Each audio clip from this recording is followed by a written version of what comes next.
Գնացինք։ Իշխանությունը ինչպես է փոխում մարդուն։ Իշխանությունը մարդուն կտրում է իրականությունից եւ հաճախ մարդու ծառայական մեքենան ինչքան թանկ է լինում, այնքան շատ է կտրում իրականությունից։ Ինչու են մարդիկ հեշտ հավատում կեղծիքին։ Մարդիկ սովորաբար հավատում են այն կեղծիքին, որին ուզում են հավատալ, այսինքն իրանք իրենց մտքում ունեն ու եթե լսում են, հավատում են։ Ինչն է քեզ հուսահատեցնում։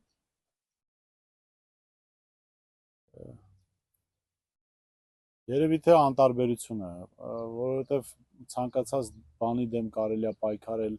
երբ անգամ քեզ ընդդիմախոսում են, կարող ես հետը բանավիճել, բայց երբ մարդը անտարբեր է իր շուրջ տեղի ունեցողի նկատմամբ, արդեն հուսահատվում ես։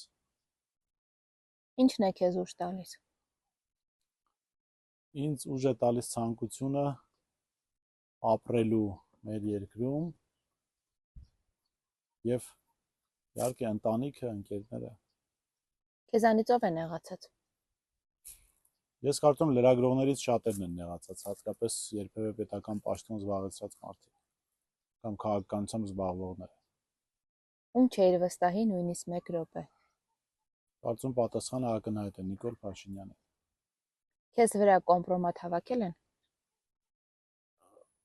Դեպք, որը ես գիտեմ, 2018-ից հետո փորձել են, մենք մեր խմբագրության համակարգիչներում գտանք գաղտնալսող սարքեր,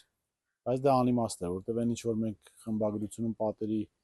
ներս խոսում ենք, կարող ենք հրապարակային էլ խոսել։ Քեզ երբևէ հետևել են։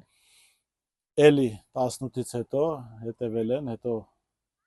այդ աշխատակիցը, որը ԱԱՑ-ից դուրս էր եկել, այդ պատմությունը պատմեց, ու ասաց հետո անիմաստ էր դարձել հետևելը, որտեղ մեր գյուղի ավտոբուսին հետևելը շատ հեշտ բան չի։